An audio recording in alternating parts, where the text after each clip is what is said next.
మంచిది ప్రియులారా, దేవుని వాక్యంలోకి వెళ్దాము.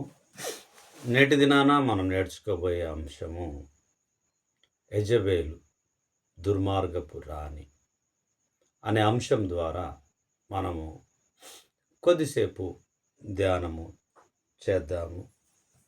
యెజబెలుకు ఉండాల్సినటువంటి లక్షణాలు, ఉండే లక్షణాలు ఎలా ఉన్నాయి, ఎలా తన భర్తను తప్పుడు మార్గంలో నడిపించింది, తన ఉద్దేశాలు ఎట్లున్నాయి అని ఈ రాత్రి కాలమందు మరి లేఖనాన్ని మనం ఆలోచన చేస్తూ ఉన్నాం. చాలాసార్లు మన జీవితంలో కూడా దుర్మార్గంగా ఉండేటటువంటి వారిని చాలాసార్లు మనం చూస్తూ ఉంటాము. చూస్తున్నప్పుడు మరి అనిపిస్తూ ఉంటుంది, యెజబెలుకు ఉన్నటువంటి లక్షణాలు ఈమెకు కూడా ఉన్నవి అని అనిపిస్తూ ఉంటుంది ఆత్మీయ స్థితిలో బలపడినటువంటి వారికి. ఒకవేళ శారీరకమైనటువంటి స్థితిలో బలపడినటువంటి వారికి లోకంలో ఉన్నటువంటి గర్వం గురించి, గర్విష్ఠుల గురించి వారు చెప్పుకుంటారు. కాబట్టి దేవుని వాక్యం ఏమైతే చెప్తుందో వాక్యంలోనికి వెళ్దాం. మనం వాక్యంలోనికి వెళ్ళి చాలా విషయాలను ఈ రాత్రి కాలమందు క్లుప్తంగా నేర్చుకునే ప్రయత్నాన్ని మనం చేద్దాం.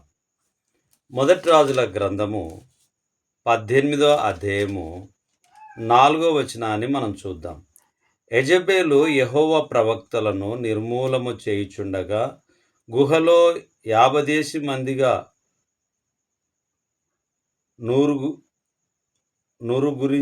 ఊరిని దాచి అన్నపానములు ఇచ్చి వారిని పోషించెను.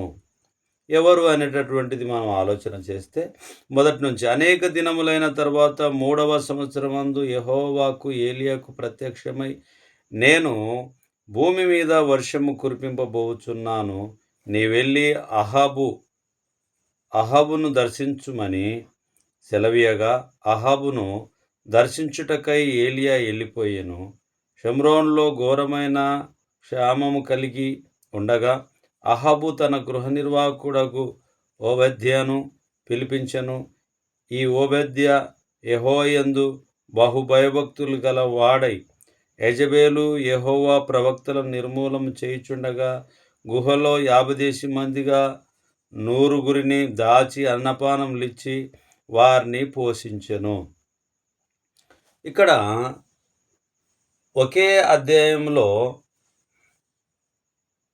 యెహోవా భక్తుడైనటువంటి ఓబద్యా కనిపిస్తూ ఉన్నాడు.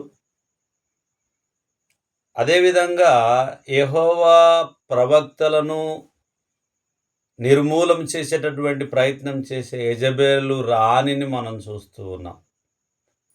దుర్మార్గమైనటువంటి రాణి గురించి మనం చూస్తూ ఉన్నాం.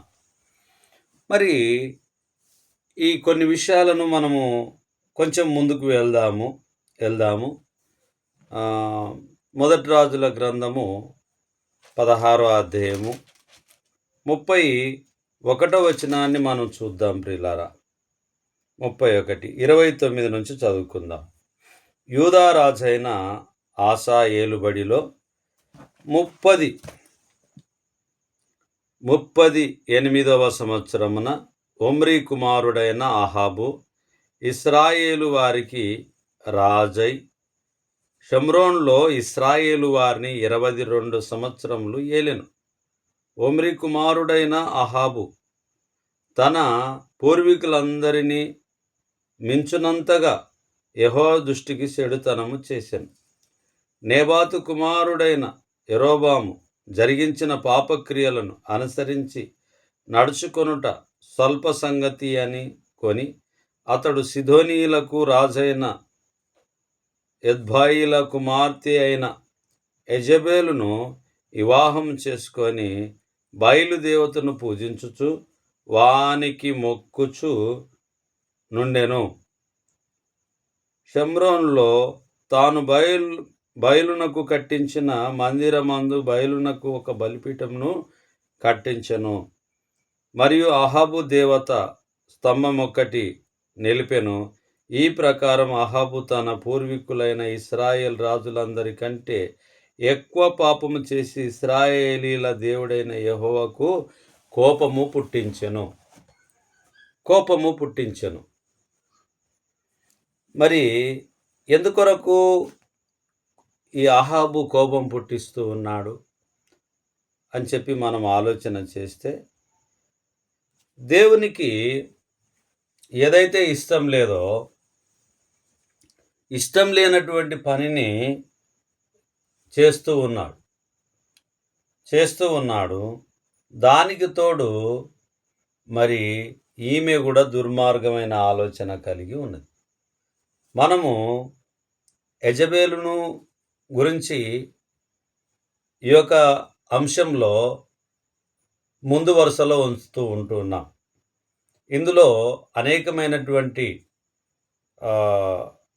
నిజాలు ఉంటూ ఉన్నవి, అనేకమైనటువంటి ఉద్దేశాలు కలిగి ఉంటున్నాయి. ఈ యొక్క నిజమైనటువంటిది మనం ముందుకు నడిపిస్తూ ఉంటుంది. ఆ నిజమైనటువంటి పాత్రలో దేవుని భక్తులు ఉన్నారు, దేవునికి వ్యతిరేకులైనటువంటి వారు కూడా ఉన్నారు. ఆనాడు ఉన్నారు, ఈనాడు కూడా ఉన్నారు. కాబట్టి ప్రియమైనటువంటి సహోదరి సహోదరులారా, దేవుని వాక్యాన్ని ధ్యానిస్తున్న మనమందరం కూడా గొప్ప గుణలక్షణాలు కలిగి ఉండాలని చెప్పి దేవుడు కోరుకుంటున్నాడు. కానీ యెజబెలుకు ఉన్నటువంటి లక్షణాలు ఏంటివో ఈ కొన్ని విషయాలను మనము ఆలోచన చేద్దాం. 19వ అధ్యాయానికి వెళ్దాము. మొదటి రాజుల గ్రంథము 19వ అధ్యాయము 12వ వచనాన్ని చూద్దాం. ఆ భూకంపమైన తర్వాత మెరుపు పుట్టెను, కానీ ఆ మెరుపునందు యెహోవా ప్రత్యక్షము కాలేదు. మెరుపు ఆగిపోగా మిక్కిలి నిమ్మలముగా మాటలాడు ఒక స్వరం వినబడెను. ఏలియా దాని విని తన దుప్పటితో ముఖము కప్పుకొని బయలుదేరి గుహవాకిట నిలిచెను. అంతలో ఏలియా ఇచ్చట నీవేమి చేయుచున్నావని ఒకడు పలికిన మాట అతనికి వినబడెను. అందుకతడు, ఇశ్రాయేలు వారు నీ నిబంధనను త్రోసివేసి బలిపీఠములను పడగొట్టి నీ ప్రవక్తలను ఖడ్గము చేత హతము చేసిరి. సైన్యములకధిపతియు దేవుడవగు యెహోవా కొరకు మహా రోషం గలవాడనై నేను ఒకడును మాత్రం మిగిలి ఉండగా వారు నా ప్రాణమును తీసివేయుటకై చూచున్నారని చెప్పాను. అప్పుడు యెహోవా అతనికి సెలవిచ్చినదేమనగా, నీవు మరలి అరణ్య మార్గమున దమస్కనకు పోయి దానిలో ప్రవేశించి సిరియా దేశం మీద హజాయేలునకు పట్టాభిషేకము చెయ్యుము. ఇక్కడ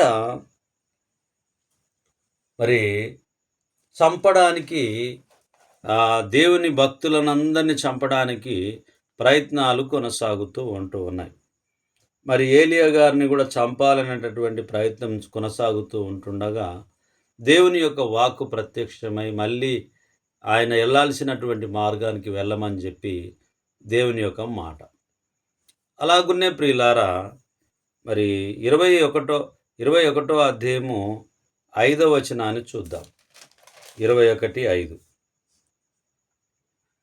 అంతటా అతని భార్య అయిన యెజబెలు వచ్చి, నీవు మూతి ముడుచుకొనిన వాడవై భోజనము చేయక ఉండేదవేమని అతన్ని అడగగా, ఈ విషయము ఎందుకొరకు ఈ మూతి ముడుచుకున్నటువంటి విషయాన్ని మనం ఆలోచన చేస్తే మొదటి నుంచి వద్దాం ప్రియులారా. ఈ సంగతులైన తర్వాత యెజ్రెయేలుతో షమ్రోన్ రాజైన అహాబు నగరును ఆనుకొని యెజ్రెయేలు వాడైన నాబోతునకు ఒక ద్రాక్ష తోట కలిగి ఉండగా అహాబు నాబోతును పిలిపించి నీ ద్రాక్ష తోట నా నగరును ఆనుకొని ఉన్నది గనక అది నాకు కూరతోట కిమ్ము, దానికి ప్రతిగా దానికంటే మంచి ద్రాక్ష తోట నీకు ఇచ్చేదను, లేదా నీకు అనుకూలమైన ఎడల దానిని క్రయమునకిమ్మని అడిగాను. అందుకు నాబోతు, నా పిత్రాజితమును నీకిచ్చుటకు నాకు ఎంతమాత్రమును వల్లపడదని చెప్పగా, నా నా పిత్రార్జితమును నీకియ్యనని ఎజ్ ఎజ్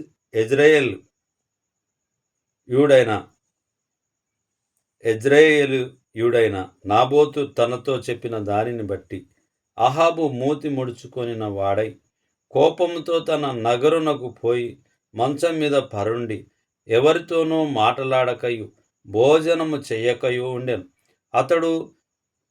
అంతటా అతని భార్య అయిన యెజబేలు వచ్చి, నీవు మూతి ముడుచుకున్న వాడవై భోజనం చేయక ఉండేదేమని అతన్ని అడగగా, అతడు ఆమెతో ఇట్లనెను, నీ ద్రాక్ష తోటను క్రయమునకు నాకిమ్ము, లేక నీకు అనుకూలమైన ఎడల దానికి మారుగా మరొక ద్రాక్ష తోట నీకిచ్చేదానని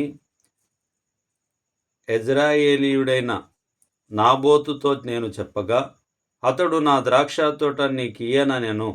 అందుకు అతని భార్య అయిన యెజబేలు, ఇశ్రాయేలీలో నీవిప్పుడు రాజ్యపరిపాలనము చేయుట లేదా? లేచి భోజనము చెయ్యి, మనసులో సంతోషంగా ఉండుము. నేనే యెజ్రెయేలీయుడైన నాబోతు ద్రాక్ష తోట నీకిప్పించేదనని అతనితో చెప్పి, అహాబు పేరట తాకీదు రాయించి అతని ముద్రతో ముద్రించి ఆ తాకీదు నాబోతు నివాసము చేయుచున్న పట్టణపు పెద్దలకును సామంతులకును పంపెను. ఆ తాకీదులో రాయించినదేమనగా, ఉపవాస దినము జరగవలెనని మీరు చాటించి నాబోతును జనుల ఎదుట నిలువబెట్టి, నీవు దేవుని రాజును దూషించితివని అతని మీద సాక్ష్యం పలుకుటకు పనికి మాలిన 2 మనుషులను సిద్ధపరచుడి. తీర్పు అయిన మీదట అతని బయటికి తీసుకొని పోయి రాళ్లతో చావగొట్టుడి. నాబోతు అనేటటువంటి వ్యక్తిని రాళ్లతో చావగొట్టుడి. ఈమె ఒక తాకీదు ఇచ్చి ఉన్నది. ఆ తాకీదు ఏమిటి అని అంటే, తన భర్త అయినటువంటి అహాబు విషయంలో మరి తాను అడిగాడు, తన పొలం పక్కల ఉన్నది, తన తోట పక్కల ఉన్నది, అది నాకిమ్ము, దానికి బదులుగా మరొక తోట నీకు ఇస్తా అన్నాడు, లేదా నీకు వెల చెల్లిస్తాను అని అన్నాడు. నాబోతు అన్నాడు, మరి ఏం చెప్పాడు అతని అంటే, నా తల్లిదండ్రుల యొక్క ఆస్తి అయి ఉంటున్నది, పిత్రార్జితమై ఉంటున్నది, నేను దీన్ని ఇవ్వను అని చెప్పాడు. ఈయన అడగడంలో తప్పులేదు, ఆయన చెప్పడంలో తప్పులేదు. అయితే అతని అది న్యాయమే కదా, అతను ఇయ్యనప్పుడు అని చెప్పి బాధతో వచ్చి, రాజుగా ఉన్నప్పటికీ అతని బాధతో వచ్చి ఇంటి దగ్గర మూతి ముడుచుకొని ఉన్నాడు.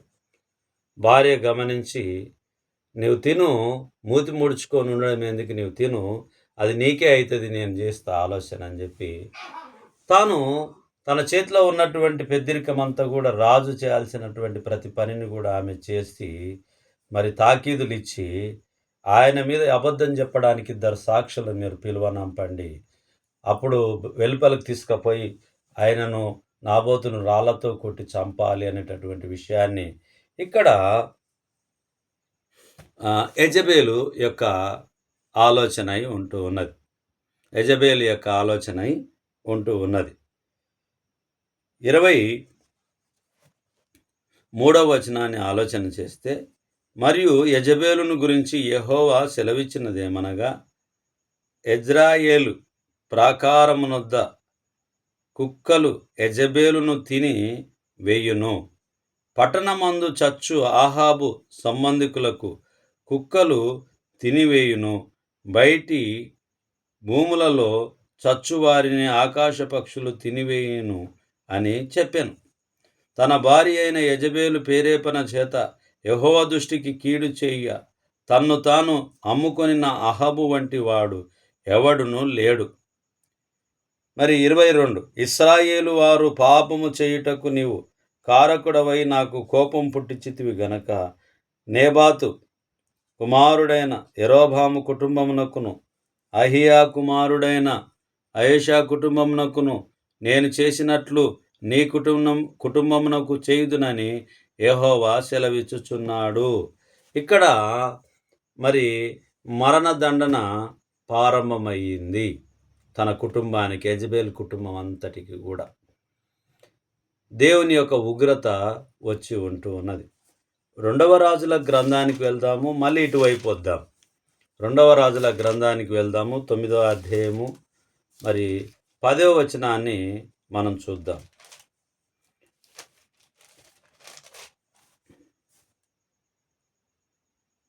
యెజబెలు పాతిపెట్టబడక యెజ్రెయేలు భూభాగమందు కుక్కల చేత తినివేయబడుచు ఆ యవనుడు ఈ మాటలు చెప్పి తలుపు తీసి పారిపోయాను. యెహూ బయలుదేరి తన యజమానుని సేవకుల యొద్దకు రాగా, ఒకడు ఏమి సంభవించినది, ఆ వెర్రివాడు నీ యొద్దకు వచ్చిన హేతువేమని అతన్ని అడగగా, అతడు వాని మాటలు మీరు ఎరిగి ఉన్నారని చెప్పాను. కాబట్టి వారు అదంతయు వట్టిది, జరిగిన దానిని మాకు తెలియజెప్పుమనగా, అతడిట్లా నేను నిన్ను ఇశ్రాయేలు మీద పట్టాభిషిక్తునిగా చేయుచున్నానని యెహోవా సెలవిచ్చుచున్నాడని అతడు నాతో చెప్పాను. అంతటా వారు అతి వేగిరముగా తమ తమ వస్త్రములను పట్టుకొని మెట్ల మీద అతని క్రింద పరిచి బాకా ఊదించి యాహూ రాజై ఉన్నాడని చాటించిరి. ఈ ప్రకారము నింషికి పుట్టిన యెహోషాపాతు కుమారుడైన యాహూ యెహోరాం మీద కుట్ర చేసెను. ఇక్కడ రాజుగా ఉన్నటువంటి వ్యక్తి మరణం పొందడము, యెజబెలు కుటుంబం అంతా కూడా మరణం పొందడము, మరి వారు నీతిని అనుసరించగా నడుచుకోకపోవడము, దేవునికి కోపం పుట్టించడము, దానివల్ల దేవునికి ఉగ్రత వచ్చి ఉంటూ ఉన్నది.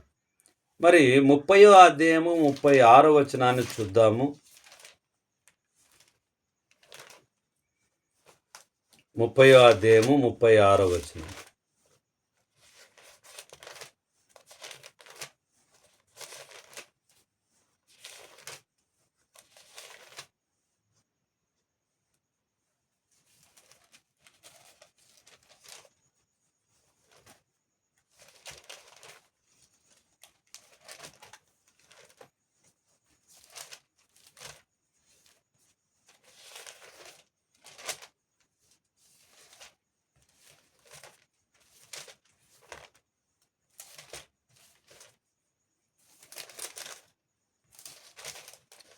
క్షమించండి, ఈ 9వ అధ్యాయంలో కొన్ని వచనాల్ని మనం చూద్దాం ప్రియులారా. 9వ అధ్యాయంలో మరి 30వ వచనాన్ని మనం చూద్దాం.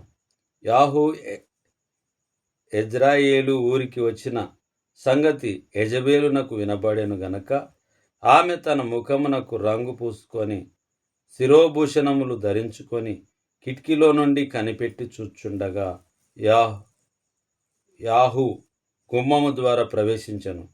ఆమె అతను చూచి, నీ యజమానుని చంపినవాడా, జిమ్రీ వంటి వాడా, నీవు సమాధానంగా వచ్చుచున్నావా అని అడగగా, అతడు తల ఎత్తి కిటికీ తట్టు చూచి, నా పక్షమందున్న వారెవరని అడగగా, 2-3 పరిచారకులు పైనుండి తొంగి చూచిరి, దీని కింద పడదోయుడని అతడు చెప్పగా, వారు దానిని క్రిందికి పడదోసినందున దాని రక్తంలో కొంత గోడ మీదను గుర్రముల మీదను చిందెను. మరి గుర్రముల చేత అతడు దానిని త్రొక్కించెను. ఇక్కడ మనము ఈ యొక్క లేఖనాన్ని మనం ఆలోచన చేసినప్పుడు యాహూ రాజుగా అభిషేకము చేయుట గురించి, అలాగునే యెహోరామును హజాయేలును యాహూ చంపి వేసెను. యెజబెలు 36వ వచనం చూస్తే యెజబెలు మాంసము కుక్కలు తినుట గురించి మనకు చూస్తుంది. 36వ వచనం చూద్దాం.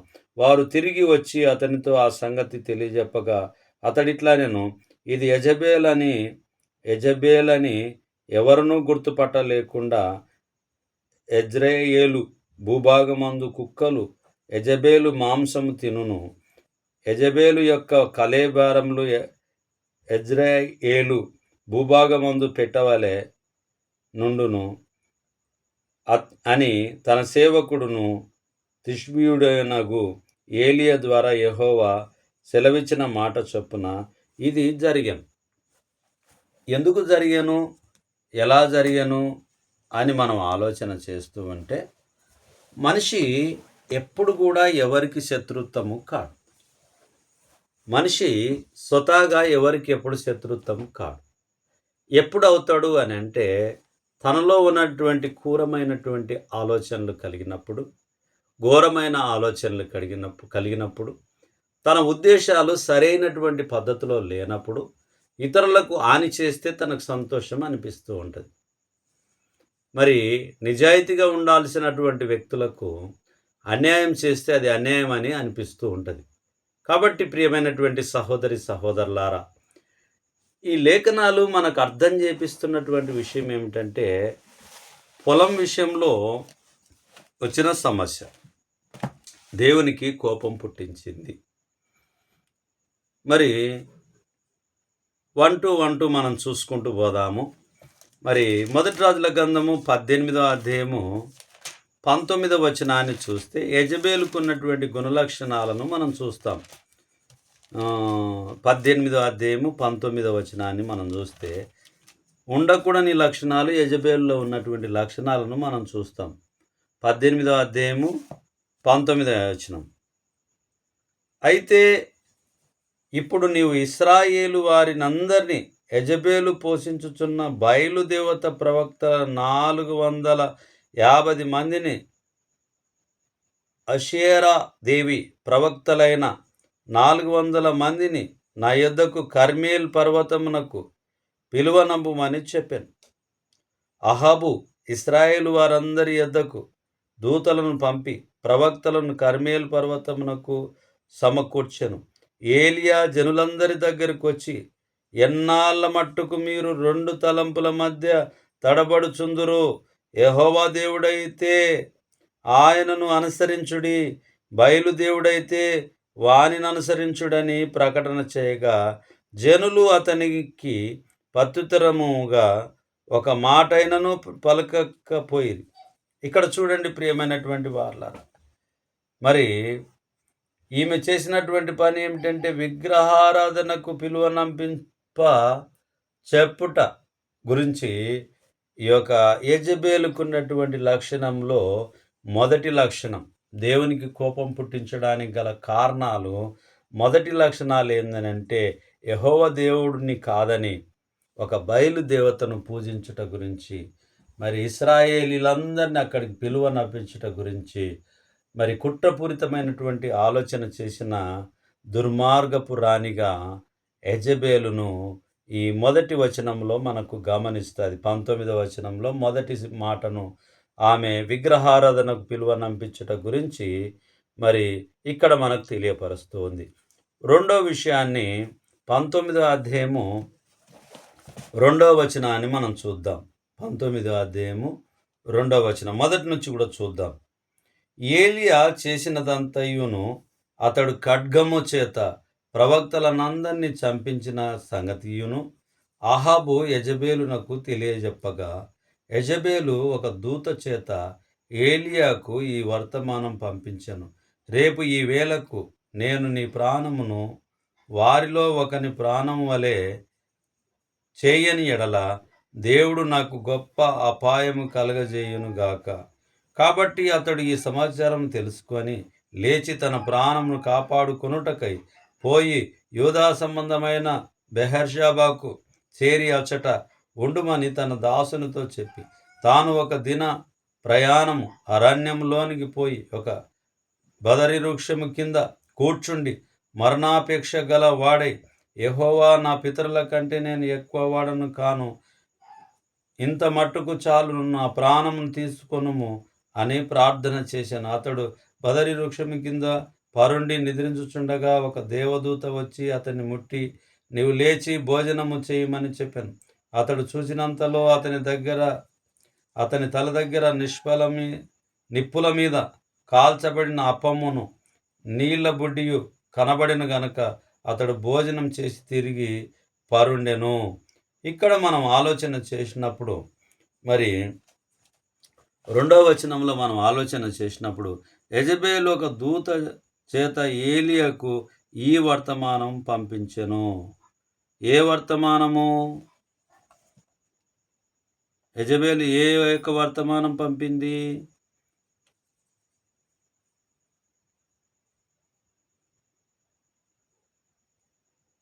ప్రాణమును తీయడానికి మరి పంపినటువంటి విషయాన్ని, మరి యెజెబెలు పంపినటువంటి వర్తమానాన్ని మనం చూస్తాం. ఈ 19వ అధ్యాయంలో ఏలియా బెహర్షెబాకు పారిపోయెను. ఒక దేవుని దూత అతనిని ఓదార్చుట, హజాయేలు, యాహూ, ఎలీషా అనే వారిని అభిషేకం చేయుట పంపబడెను. ఎలీషా ఏలియాను వెంబడించెను. ఈ విషయాలు ఈ 19వ అధ్యాయంలో మనకు రాయబడి ఉన్నవి. మరి పగ తీర్చుకునేటటువంటి విషయంలో యెజెబెలు పన్నాగం పనిటటువంటి విషయాన్ని మనం చూస్తాం. మొదటనే విగ్రహారాధనకు ప్రేరేపణ కలిగించింది. రెండవదిగా పగ తీర్చుకునేటటువంటి విషయంలో ప్రేరేపణ కలిగించింది. అలాగున్నే 21వ అధ్యాయము 5వ వచనాన్ని చూద్దాం. మొదటి రాజుల గ్రంథంలో మనం చూస్తున్నాము 21:5లో. అంతటా అతని భార్య అయిన యెజెబెలు వచ్చి, నీవు మూతి ముడుచుకొనిన వాడవై భోజనం చేయక ఉండేదవేమని అతని నడగగా అతడు ఆమెతో ఇట్లా, నేను నీ ద్రాక్ష తోటను క్రయమునకు నాకు ఇమ్మని అడగగా, అంటే తన భర్త చెప్తున్నాడు, నాబోతు తన ద్రాక్ష తోట అహాబుకు ఇచ్చుటకు ఒప్పుకొనలేదు. నాబోతును రాళ్లతో కొట్టి చంపుటకు యెజెబెలు మార్గం సిద్ధము చేసెను. 16వ వచనం వరకు చూసినప్పుడు ఈ విషయాలు మనకు కనిపిస్తూ ఉంటవి. మరి ఈ లేఖనాల్లో మనకున్నటువంటి ఆధారాన్ని ఆలోచన చేస్తే యెజెబెలు యొక్క పన్నాగం మరి నాబోతును రాళ్లతో కొట్టి చంపడానికి తన ప్లాన్ అంతా కూడా ఆ తోటను తన వశంలో చేసుకోవడానికి, తన భర్త వశంలో చేసుకోవడానికి కుట్రపూరితమైనటువంటి ఆలోచన కలిగి ఉంది. అంటే అంతకురాలుగా మారింది. మొదటనే విగ్రహారాధికురాలుగా మారింది. రెండవదిగా పగ తీర్చుకునేటటువంటి విషయంలో మారింది. అలాగనే మూడవదిగా అంతకురాలుగా యెజెబెలు మారి ఉంటూ ఉన్నది. మరి నాలుగవదిగా చూస్తే గర్విష్ఠురాలుగా కనిపిస్తూ ఉన్నది. మొదటి రాజుల గ్రంథము 9వ అధ్యాయము 30వ వచనంలో మనకి ఈ మాట మనకు కనిపిస్తున్నది. 9వ అధ్యాయము 30వ వచనంలో మనకు కనిపిస్తుంది.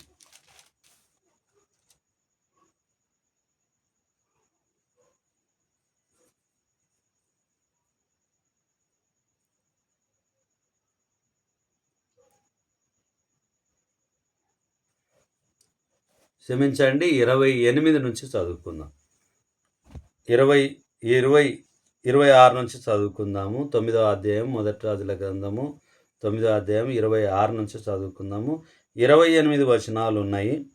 మరియు రాజైన సొలొమోను ఏదోము దేశపు ఎర్ర సముద్ర తీరమందున్న ఏలాతు దగ్గర ఎస్సోనేబ్రునందు ఓడలను కట్టించెను. సొలొమోను సేవకులతో కూడా హీరాము సముద్ర ప్రయాణము చేయనెరిగిన ఓడ వారైన తన దాసులకు ఓడల మీద పంపెను.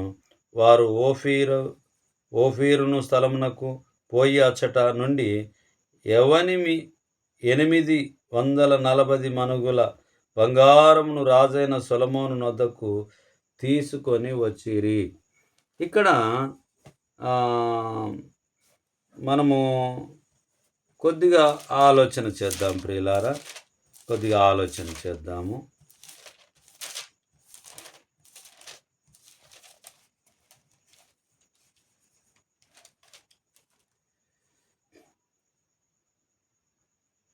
రెండవ రాజుల గ్రంథము 9వ అధ్యాయము 30వ వచనాన్ని మనం చూద్దాం. యెహూ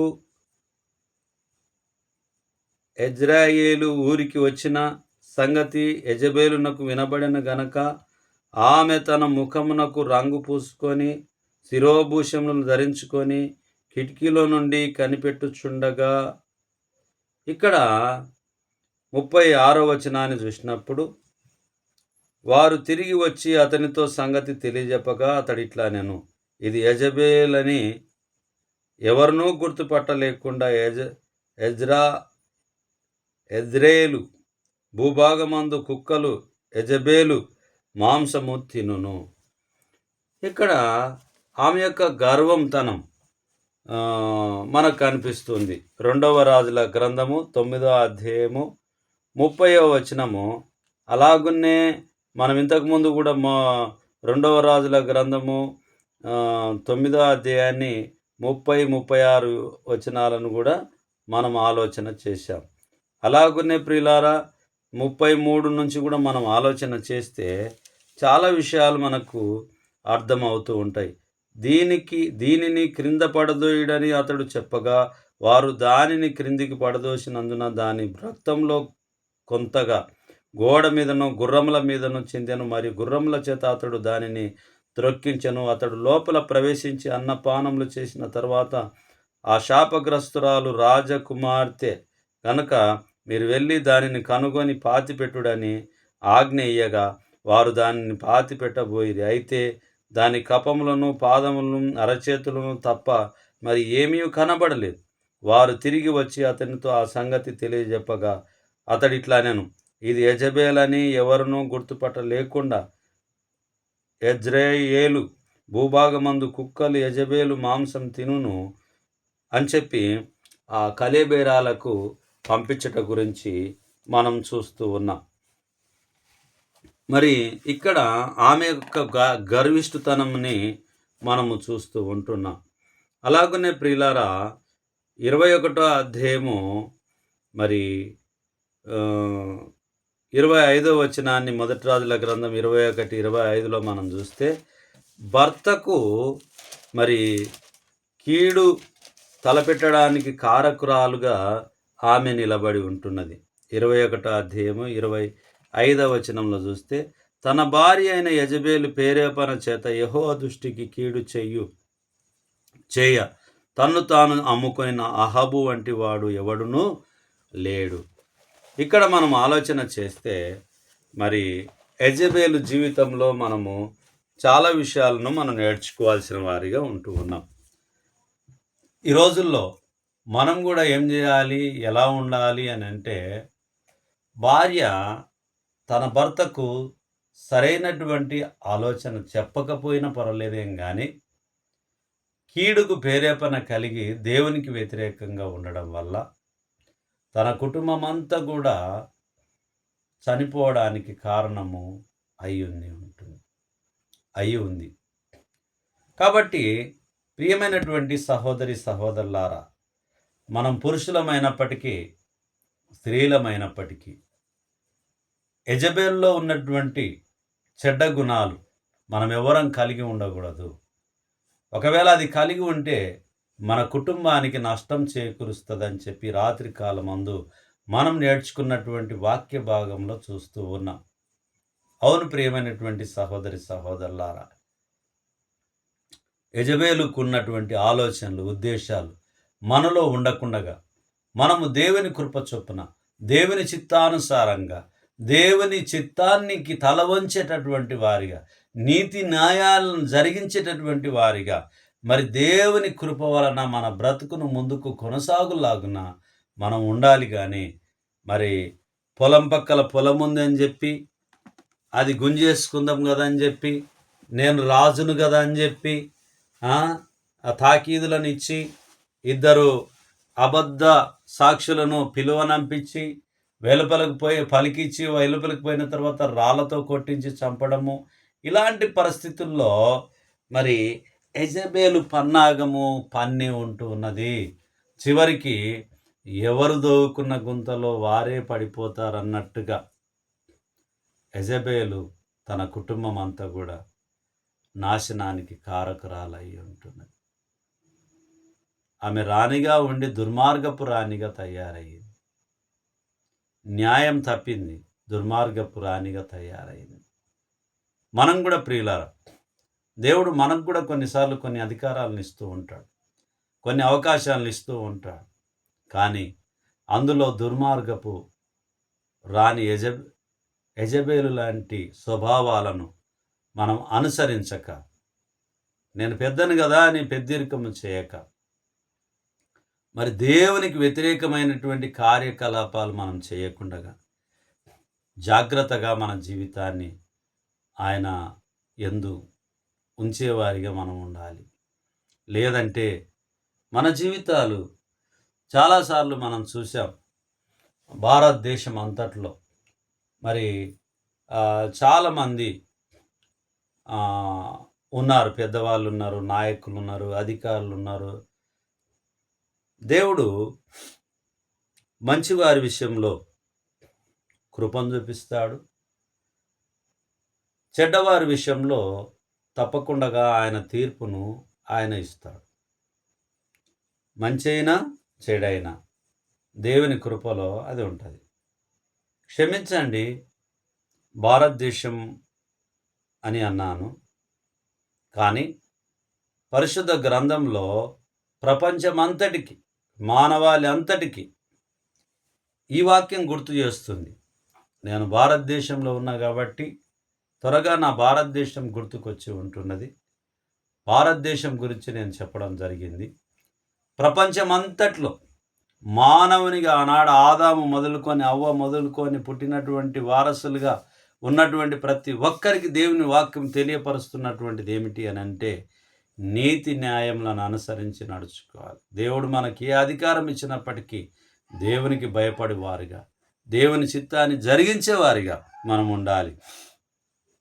యెజబేలులాగా చెడ్డ మార్గాన్ని, దుర్మార్గపు రాణిగా మనము ఆ బిడుదలను పొందుకోకుండా మంచి చేయడానికి మనమందరము కృషి చేద్దాం ప్రియులారా. మనమందరము దేవుని మీద ఆధారపడి ప్రార్థనపూర్వకంగా సిద్ధపడి, మరి ఏ దేశంలో ఉన్నప్పటికీ మంచి చేసిన వారిని మంచి అని అంటారు, చెడు చేసిన వారిని చెడు అంటారు. కాబట్టి